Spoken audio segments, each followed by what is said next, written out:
So, in case you're somehow not aware after you clicked on the video that has this title, there's a new Ben 10 comic out, and it has 2 issues. It's been published by Dynamite Comics, which I literally don't know what they're meant for, so sorry to comic book purists, but it's meant to be a new starting point for old and new fans that kind of mixes all 4 of the original series continuity with the reboot together into a new fashion for people to enjoy Ben 10. And after reading the first 2 issues, I have some thoughts. But before we get into any of that, make sure you like, comment your thoughts on the comic down below. Check out the Patreon for this video early and exclusive videos that I've been doing, like this DCU video on screen. Now let's get into the video. Okay, so the first general thing that just goes out to the whole comic, because the comic book I want to talk about is the art. The art for the covers looks so great. Like the covers for literally any cover, you pick any cover of this comic book for both issues, and it just looks great. Like I don't have a problem with, I don't think, any cover. Like some of them are a little bit more vague to like what's going on. Like there's a cover where it's just Ben with the Omnitrix. I'm just like, okay. Then there's a cover with like all the aliens, and you see the aliens in this new art style, which we'll talk about, which I'm hit or miss on, but I think generally the art it's a strong suit for the covers, but inside the actual comic, it also is a pretty strong suit for everything but the characters. I feel like Ben and Gwen look a little weird to me. I don't know if that's like I'm just so used to them looking this way that anything new is going to look weird to me type of thing, or if generally Ben and Gwen look weird to me. Like I'm still in this kind of position of adjusting to the new designs. So I don't know how Ben and Gwen are going to feel to me in, like, I don't know, by issue 10. But for now, Ben and Gwen look pretty weird. Gwen is probably the weirdest looking one out of the trio. And Max looks great, actually. I'm actually surprised that Max looks great. We get our first in this first issue, we get a reveal of Vilgax. And so Vilgax also looks pretty cool, I'm not going to lie. And then the second issue, spoiler if you haven't read the second issue, but also spoilers if you haven't read the comic period, we get Crab, which Crab looks insane. I actually love the Crab design here. Like, I don't know what it is about it, but it just kind of hits. It hits a high for me. And I think I'm going to leave the aliens for a separate topic, so like maybe later down the video. So that's why I haven't talked about them here in the art section of this video, if you're wondering why. Just for those who's wondering. Now, I think the one I want to talk about the most when it comes to designs is the Omnitrix. We were kind of led to believe in like the covers when they first dropped, because the covers dropped before the actual comic dropped. And they do that for every kind of comic, I believe, is that it was very vague. Like there were some covers that literally were just the Omnitrix that we know and love. And then there were some that were like this very wiry kind of design that went more like around, and it looks very detailed but not detailed at the same time. Does that make sense? Like there's a lot of wires just kind of clumped together that go different places. And there was a third one that might have been different. I can't fully remember it. It's kind of like a grassy kind of design, like gives me plant-like vibes. And so they went with the more wiry one, and I think I like that, but I don't like it at the same time. Like I think I'm kind of in the middle of like, I like the wiry design because it can get very, very technical. And if we do anything with Primus, we can make it so like the Omnitrix is actually alive. And even from this comic, like the Omnitrix just kind of rails up like a snake and then it clamps onto his arm. So like maybe we could generally have this Omnitrix be alive, and that would be cool, like some kind of sentience in a way. But then that also leaves like a negative because it's just a bunch of wires together, so you clearly have no idea what's going on. And I feel like most Omnitrix, maybe minus the prototype, like the original one, had a clear like design feature that was built into the design. That's a bad way of saying that, my bad.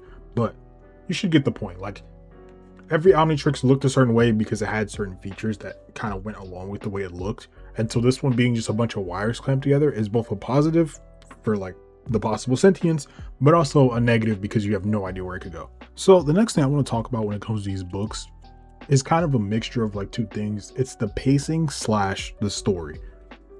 The pacing, I can't tell if it's generally just because it's the comic book and that's how this story has to be told because it's in this format, but it feels like it's both all over the place and not all over the place. Like sometimes it feels too fast, and sometimes it doesn't feel fast enough. I feel like I'm really breathing and living the scene. And sometimes, like for example, we have Ben when he first turns into Forearms, he fights this like mechanically enhanced bear, which we'll talk about more when we get to the story. He's Forearms for like 1 panel, and then he goes straight back to being Ben.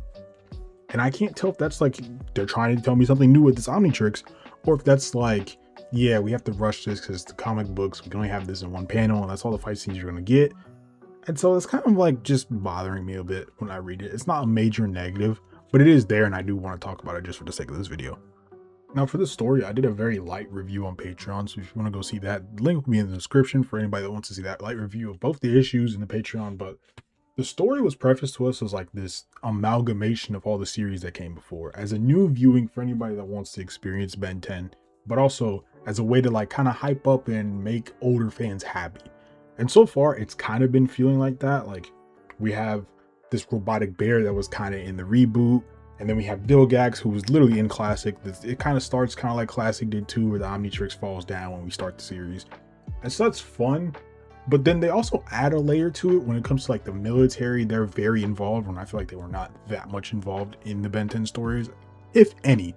And so I like that. That's a nice addition to like what the Ben 10 mythos was. And then Gwen has this kind of, instead of being more focused on magic for her character, which I still hope we do later down the line, she's very like an alien enthusiast type. Like, she loves kind of researching aliens, and Max is still shady as he was in literally every other series before. We love Max for that, but he still has his secrets, and he still seemingly looks like he worked for the government at some point in the series. So it'll be nice to see how they kind of adapt and continue going on from that point, which I think is a pretty big positive, that like the story feels fresh while still feeling like it caters to 5 different series of fans. But also I feel like a negative would be that it's been 2 issues and I don't really have a clear understanding as to where we're going. Are we starting with Vilgax? Are we starting with the government arc? Are we just meshing them two together into like this big, potentially beautiful mess that we could get? Like, I don't know where we're going. And so I wouldn't count that as like a straight negative, but I will count that as more of a concern. Like, are we going too many places at once, or are we just kind of reeling it in and going based off one storyline, and the government just kind of partakes into the Vilgax part of it, or Vilgax kind of partakes into the government part of it, is kind of my concern.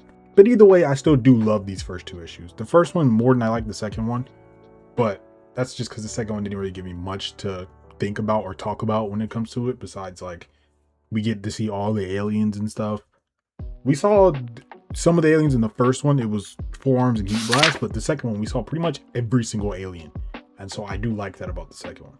But that's how I feel about the story so far. Now, for the final part of this video, you kind of have to talk about this when you talk about Ben 10. And I already talked about this multiple times in the video, saying I would do it later in the video. So now that we're actually later in the video, I can talk about the aliens. The aliens are, if not the biggest part of the Ben 10 mythos, then definitely a big part of the Ben 10 mythos. Like, you wouldn't have it without the aliens, which is kind of weird for me to say. I don't know why. You kind of knew that if you're already here. I don't know why I said. Anyways, now the first 2 I've already talked about a lot in this video, so I'm going to try to just talk about them as quick as I can, and that's Forearms and Heat Blast.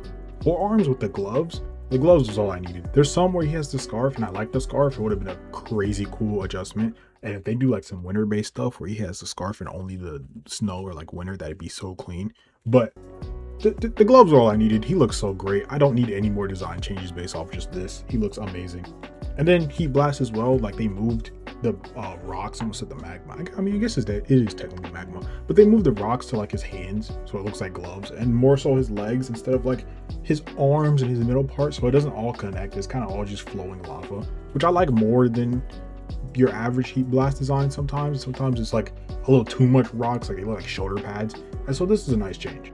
There are more that I still like there's Diamond Head and Upgrade. I still like those 2, except Upgrade's a little weird because he gave him like hind legs for some reason. Like, his legs are like shifted a little bit, and he looks a little more animal-like just because of that. I don't know if that's going to affect anything he does in any type of capability, but I just think it's a weird decision. Like Upgrade's design was fine, but who knows? I'm not in control here. And actually, now I think about it, I don't know if they showed Upgrade in that chapter where they showed all the aliens. But next is Diamond Head. He just looks like, my first thought about him was like, this is just the Thing, but blue. And now I'm more like, he looks way nicer with way more detail. Like, the rocks and the crystals look really nice, but his legs look like he's stuck to the ground. And I don't know how I feel about that. Looks like he can't move. Like, it looks like he generally can't walk. The next 2 I think are just okay. Like, Accelerate's cool. The all black with the blue mask I actually do like. I don't know why I said I think he's just okay. I probably should have included him in the other 2. But Gray Matter gives me like Brainiac vibes in probably the best way possible. And that's like the only thing I can think of when I look at him. I'm like, you know what? Minus like not having the three symbols that he has on his head, you kind of look like Brainiac. I don't know if it's like the protruding head that's like very big, and I don't know if it's just like the frog aesthetic, which I mean, Brainiac doesn't really look like a frog now that I think about it. So it's probably a very bad comparison. Maybe I'm just stupid. Now, the next ones are a bit weird or ambiguous as to what they're supposed to be, so I'm just going to list them off and kind of go with what I think they are. And Wildvine looks like a generic, like, creepy plant monster thing, and so I kind of don't like it. He still could easily be like the Venus flytrap kind of thing with his head that I kind of liked about him, and so I'm be happy about that. But everything else, he just looks like a horror monster, and I'm just like, I guess, sure. Stinkfly looks nothing like his original design, like not at all, not even remotely. I don't really have thoughts on him besides he just looks like a bug that I'd kill in the kitchen if I saw it. That's about it. I talked about this in my Patreon review, but I don't like Cannonball's new design. It looks like he morphs and kind of grotesquely moves into like the ball form, when I much prefer him rolling into it. So that's kind of just a put off for me that I really don't like. And Overflow, just like Diamond Head, looks like he can't move. Like he looks like he's a water like hydro engine thing, which is a cool idea, but it looks like he can't move. Like it looks like the water does not come out of his hands or something, like it comes out of his back. I don't understand where they're going with this. But that's all for this video. Let me know your thoughts on the comic down below. Let me know what you want to see them do, like with this comic. Do you want to see them dive into more magic like me? Do you want more aliens? Do you want Kevin? Like what more do you want to see with this comic down below? What more do you want them to expand on? Like the video, subscribe, share it with a friend if they like Ben 10, and even if they don't, lie to them and say it's not about that.